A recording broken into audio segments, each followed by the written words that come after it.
կաթեցնում են աչքին, որպեսզի ասենք գլակոմայի եւ կատարակտայի, ասենք զերծ մնալու։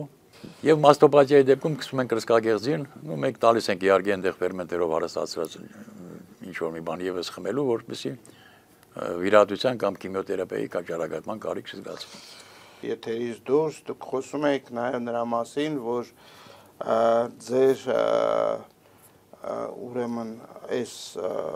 սննդային հավելումների պատրաստման ժամանակ երբեմն պետք է լինում նաեւ կանապիսի օգտագործում։ Կբացատրեք մեր հեռուստադիտողներին ինչ բան է կանապիսը, ինչպես է դա օգտագործում եւ ինչ արդյունքներ կարող է տալ։ Ուրեմն կանեպը միակ բույսն է, որի ներկայության դեպքում ոչ մի միջատ այդ տարածքում չի լինում։ Պարազիտներ բաներ չեն լինում։ Այդ հոտից փախնում են։ Ես առաջարկում եմ, որպեսզի մեր կառավարությունը ուշադրություն դարձնի այն 5 հոգին, ովքեր ունեցել են լիցենզիա, որպեսզի արտադրեին կամ ունենային այդ կանեպի արտադրության բանը, մենք ընտրենք մեր հայկական տարբերակը, հայկական բանը, պատրաստենք կենսաբանական ակտիվ նյութ, իմիջիալոց ես դրա լիցենզիան ունեմ, որպես կենսաբանական ակտիվ նյութ, եւ մեր հիվանդները շատ հաճույքով էլ օգտագործում են։ Դա ոչ կախված ինչի համար է դա։ Դա ունի հակաուրսկային հատկություն, հիմնականում հակաուրսկային, հակաքաղցկեղային հատկություն, եւ մեր հիվանդները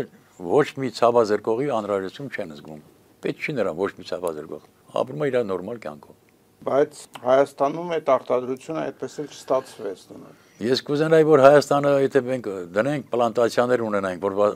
ինչպես ասենք Չինաստանը, Ամերիկան, Կանադան, Ֆրանսիան, Իսպանիան, Հոլանդիան, պլանտացիաներ ունենան, դնեն վերահսկողություն, մենք կարող ենք զարգացնել տեքստիլ արդյունաբերությունը, ջինսի շալվարներ կամ չգիտեմ, պիջակ, սարոշկա եւ այլն, եւ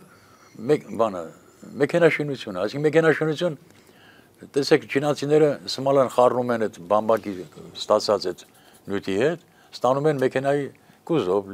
դուր, լուսամուտ, ես չգիտեմ ինչ։ Եվ շատ թեթև ու շատ երկարատև կյանք ունեցող, այսինքն նա ոչ ժանգոտ էլ կա, ոչ փշանալ կա, ոչ էլ ուզում ես մուրճով հարվածի, ինչով ուզում ես հարվածի, դա չի կոտրվում դիմացքում։ Թող Հայաստանն էլ անի, մենք էլ անենք, ինչի՞ չանենք։ Հայաստանում դա չեն անում ըստ երևույթին, վախենալով որոշակի ռիսկերից, որ ասենք կանեփի արտադրության կամ պլանտացիաների գոյությունը արեք վախենանք ատոմակայանից, կարող է պատահի հանկարծ Աստված որ չանի, վաղը միսօր ատոմակայանի մի հատ ուծերկա լինի այնտեղ բանի, պետք է մենք վերանանք, ռադիացիայից պետք է վերանանք, բայց ինչի չեն վախենում ատոմակայանից, ինչ ասենք ատոմակայանը փակենք, այդ չի լինի։ Այսինքն դուք կարծում եք, որ այդ ռիսկը եւս կարելի է կառավարել։ Իհարկե կառավարում, պետությունը այդ հսկողությունը վերցնի իր վրա։ Դուք խոսեցիք հայկական կանեփի մասին։ Հայկական կանեփը ինչ որ առանձնահատուկ հայկական կանեփը գերազանցում է ինձ հայտնի եւ հոլանդականը, եւ իսպանականը, եւ ֆրանսիականն ու ամերիկյանը։ Մենք պատրաստում ենք կենսաբանական ակտիվ նյութ եւ մենք մարդուն չենք գցում կախման մեջ, որ նա դառնա նարկոման կամ եւ այլ։ Ոչ,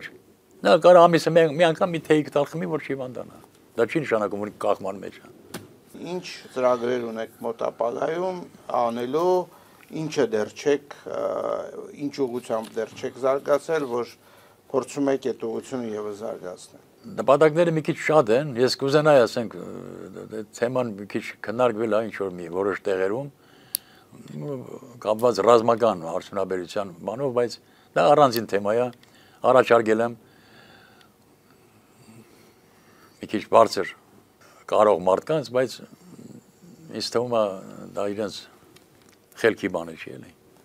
որ մենք կարող ենք այս վիճակում չհայտնվենք։ Դա կուժեղացներ մեր ռազմական հզորությունը։ Իհարկե կուժեղացներ, դաժե մենք կարող ենք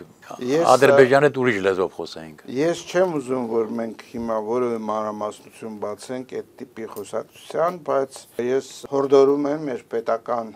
պաշտոնյաներին, ովքեր պատասխանատու են այդ ուղղությամբ աշխատելու, ականջալուր լինեն պարոն Մելիքյանի ասած այդ խնդիրներին, եւ ես որքան տեսնում եմ եւ սննդային հավելումների մեջ եւ խմիչքի արտադրության մեջ եւ այլն դուք բարձր ստանդարտներ եք պահպանում, որը հնարավորություն կտա այս սապրանքը արտահանել երկրից եւ վաճառել այլ երկրներում, Չգիտեմ, ուրիշ բան ունեք ասելու։ Լրացուցիչ ասեմ, եթե որևիցե մի, ես չեմ ասում մեր տարածաշրջանում, ասում եմ աշխարհում, եթե որևիցե մեկը, որևիցե մի կազմակերպություն արտադրող ոգելից խմիչքներ, սրա նման ինչ-որ մի բան կարտադրի, ուրեմն սա բանի պետք չի, նա ինքն էլ արտադրում էլի։ Ով է այդ։ Դրանով ավարտենք այսօրվա մեր հաղորդումը, սիրելի բարեկամներ, հիշեցնեմ, որ մենք զրուցում էինք բիոքիմիկոս, գյուտարար Ռուդոլֆ Մելիքյանի հետ։